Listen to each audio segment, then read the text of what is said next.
കുന്നംകുളം പഴഞ്ഞിയേനൂരിൽ പുതിയതായി നിർമ്മിച്ച എൽദോമർ ബെസേലിയോസ് സെന്റർ കൂദാശ ഭക്തിസാന്ദ്രമായി.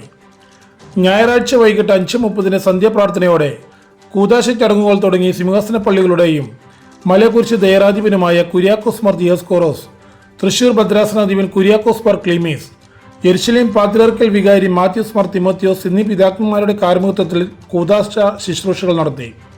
വന്യ ഫാദർ ജേക്കബ് ചാലിശ്ശേരി കോർ എപ്പിസ്കോപ്പ, വൈദികരായ father Siji Mathew, father Babu Joseph, father Jibin Chacko, father Riji Kuzhikattil, father Basil Kollarmalli, father Diljo Kooran, father Nijo P Thampi, father Giorgis Jacob, father Eldho Chirakkuzhiyil, father Thomas Cheeran, father Basil Thekkumadam എന്നിവർ സഹകാർമ്മികരായി.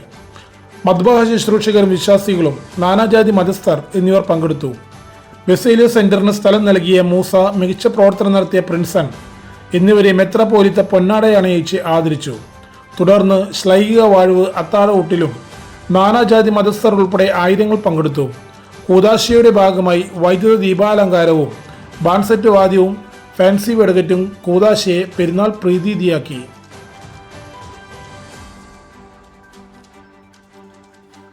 തുടർന്ന് ശ്ലൈഹിക വാഴ്വ് അത്താഴഊട്ടിലും നാനാജാതി മതസ്ഥർ ഉൾപ്പെടെ ആയിരങ്ങൾ പങ്കെടുത്തു. കൂദാശയുടെ ഭാഗമായി വൈദ്യുതി ദീപാലങ്കാരവും ബാൻഡ് വാദ്യവും ഫാൻസി വെടിക്കെട്ടും കൂദാശയെ പെരുന്നാൾ പ്രതീതിയാക്കി.